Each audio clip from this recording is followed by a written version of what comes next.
Exploring with Angelo is a content creator known for filming paranormal phenomena that he claims to capture on camera. His channel focuses on eerie, unsettling experiences that keep viewers hooked and curious about what might be real. Angelo's style combines exploration with suspense, often placing himself in abandoned or mysterious locations where unexplained events seem to occur. In this segment, we are going to take a closer look at one of those chilling moments, an instance that stands out for its intensity and the strange activity caught on film.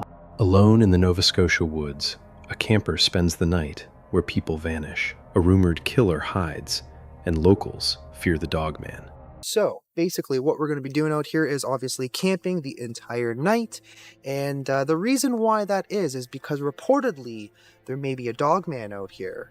Not only that, but also potentially a serial killer. So we're dealing with kind of, cryptid, ghosts, and potentially murderers. I don't know. I have not seen a single person out here, not a single car anywhere. I had to drive through all these crazy dirt roads just to get here, and finally found a spot where we can kind of set up our campsite because I need to eat. What was that? I was hearing something.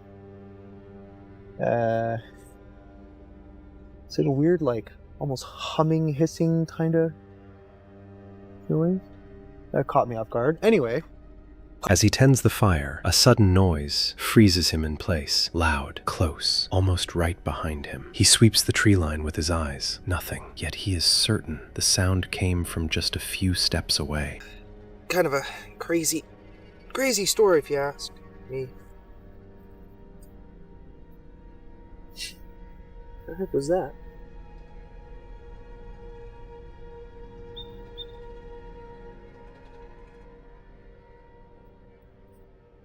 Somebody over there? It legit almost sounded like it was directly behind me.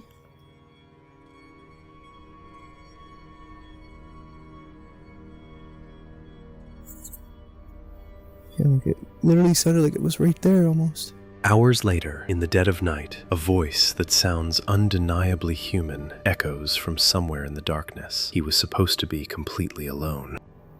Yeah, that's tough.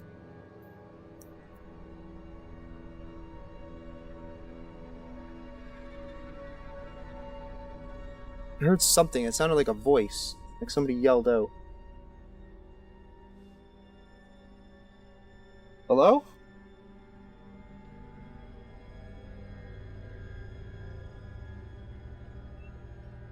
Okay. Weird. After midnight, a scream rips through the stillness. Neither animal nor wind. Something is shrieking out in the dark woods, close enough to hear every note, yet impossible to explain.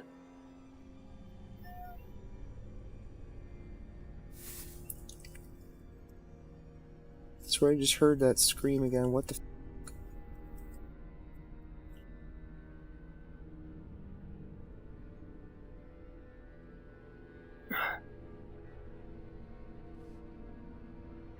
Sounds like there's something moving out there. Grizzly Gaz usually keeps his camping trips simple. Grab the gear, head into the woods, cook some food, and enjoy a quiet night. But October 30th, 2023 was different. After work, he rushed out, trying to beat the fading daylight. He was searching for a fallen tree he had heard about, a place locals claimed was used for pagan rituals. Whether it was true or just a rumor, he couldn't tell. But the forest already felt. Don't know, does this look like a pagan ritual site? I'll tell you one thing, it looks creepy.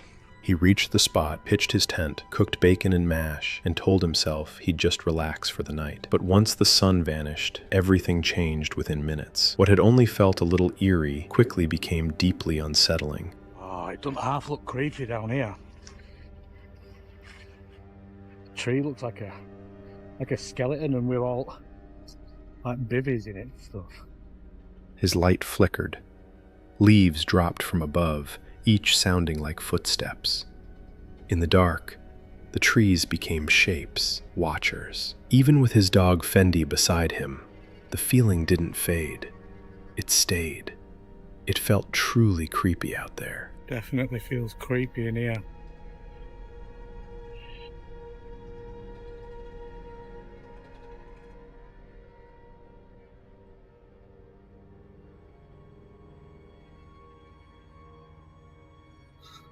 It does feel creepy down here, but that's because I've got light shining in my face and I can't see out, and there's a slight breeze in the air, so there's lots of things just dropping from trees because it's autumn now, so there's conkers and all sorts of stuff dropping out. Over here in front of me, it's all dried leaves on the floor, so every time something drops from there, it's really amplified. As the night dragged on, branches began snapping nearby. The wind grew stronger, and small objects kept falling around the tent.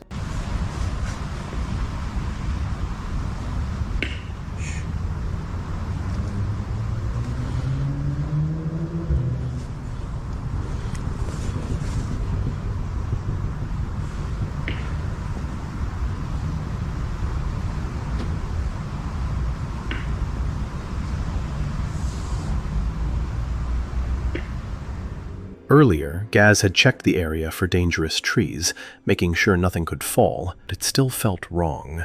Both he and Fendi were on edge. Then something crossed the line. He heard movement, heavy enough to make him stop mid-sentence and listen. It wasn't the wind. It wasn't a squirrel. It was something else. Branches or twigs falling out of trees, but I keep hearing breaking.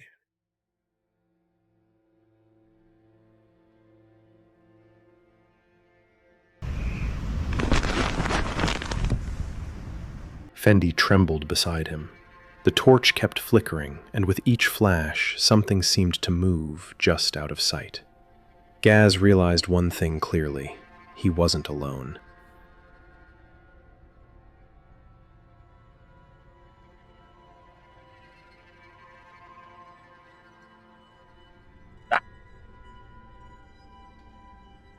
I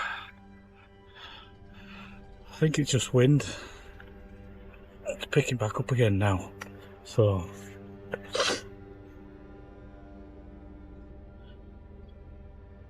I hope there's no widow makers fall on us.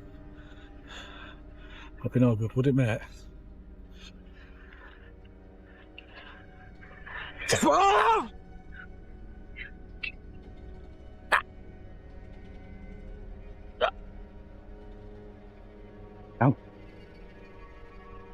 Oh. Fendi! Fendi! Come here, mate. While speaking to the camera, something came from behind and slammed hard onto the tent, forcing him and Fendi to run immediately. He put distance between himself and the campsite and waited. Only when everything went quiet did he return, quickly grabbing what he could. The next day, he said he had heard shouting, not one voice, but several men. My sleeping bag and everything, and got that in my backpack. Then I heard loads and loads of screaming, like shouting, from men, and it sounded like there were about 20 or 30 of them. And then they all started running, and it sounded like they were coming towards tent, so I just grabbed my bag and off skis, because my keys were in my bag. They were loud, angry, and there were many of them. It sounded like a group running through the woods toward his campsite. Gaz didn't hesitate. He grabbed his bag with his keys and ran, leaving the tent and some gear behind. When he came back the next day, the message was clear. The tent was torn, his equipment scattered. Whoever had been there didn't want him to return. I look at my tent. I had to leave my tent here because I just wanted to get out of there. And a few other bits as well that I left. Look at the state of it. Oh, come on, mate.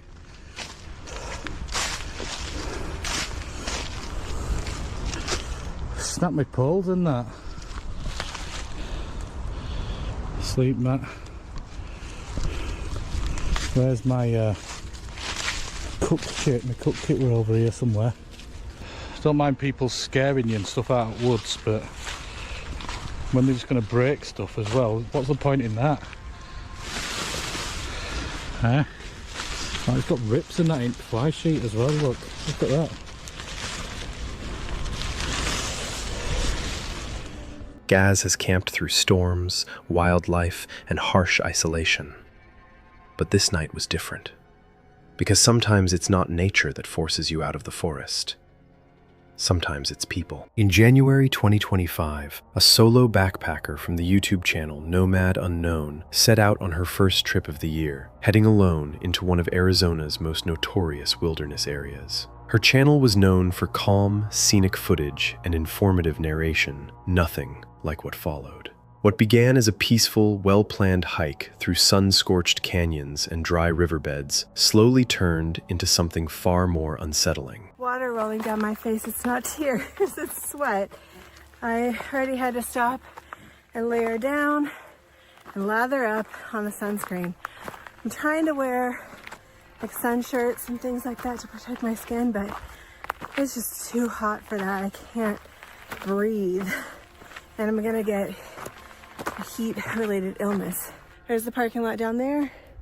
Just did a nice hearty climb to start with on the Bluff Spring Trail, and looks like I've crested this ridge, and let's find out. Unfortunately, the map I have is not in tremendous detail. It was the smallest scale map I could find at 1 to 70, but actually I think it's 1 to 60. I had to search pretty hard for that one. This route that I'm doing also does not exist as a ready-made route or already uploaded route on all trails. So I am just following my mapped route. The desert was quiet, not calm or peaceful, but unnaturally still. The only sounds were her boots crunching on gravel and the faint wind brushing through dry shrubs. As she moved deeper into the canyon, something caught her attention. What is this? Like tracks, some sort. All the way. Well, we should definitely follow them. Of course, they're leading in the other direction. Is there a crime scene up here? Weird. I don't see an origin. Oh, here's more. Okay. Through here. Let's see. Here they continue. Let's follow. That's a long way.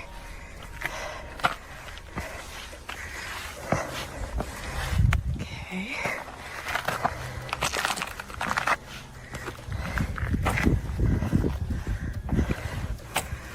It's up there. Actually, there are still some faint signs of blood along the trail here. Nothing here. Oh, there's some rock right there where my head shadow is. There we go.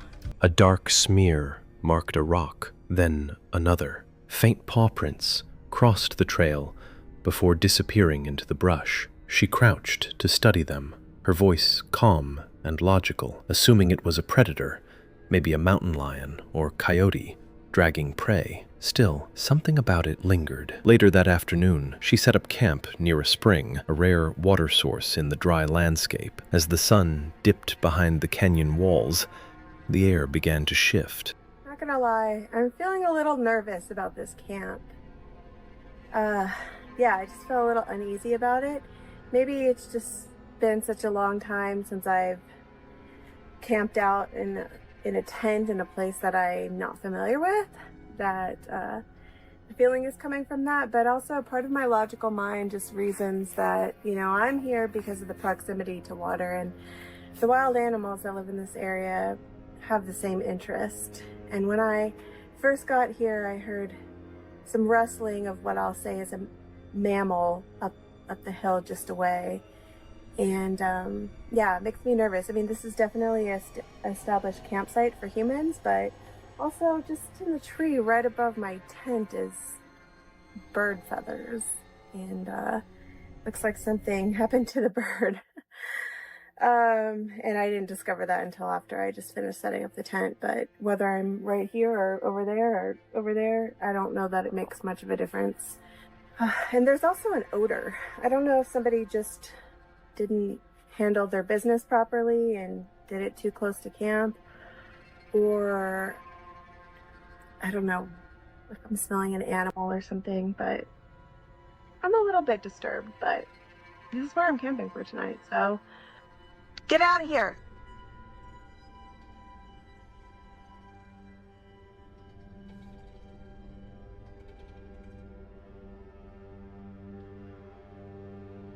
Okay, whatever that is, it is not intimidated by me, and I can't see anything, but I can hear it, and hopefully you can hear it too, to know I'm not crazy. I got 1 liter of water. I'm getting out of here. I'm not staying here tonight. Are you freaking kidding me? It's not even dark yet. Right, I'm out of here. Yeah.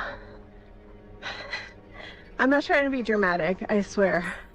Like, I heard some stuff when I first got there, and I figured I had scared it away. And even though it smelled weird and I was feeling nervous, I was like, mind over matter. It's fine. You're fine. Just tell yourself you're fine. I got about 1 liter of water out of that spring. I think I'm being stalked. Actually don't even think it was a big... Okay, I'm still paranoid. Actually, I don't even think it was a big cat. No, I'm not paranoid. That's fresh scat.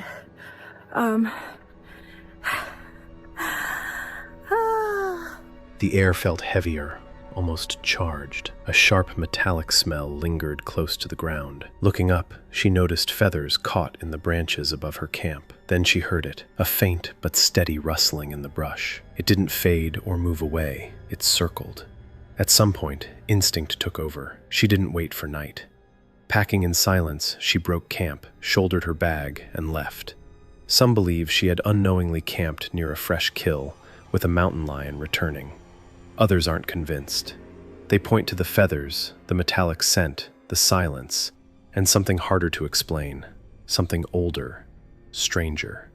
In the Superstition Mountains, not everything that stalks you leaves tracks, and many still wonder what might have happened if she had stayed just 1 more hour.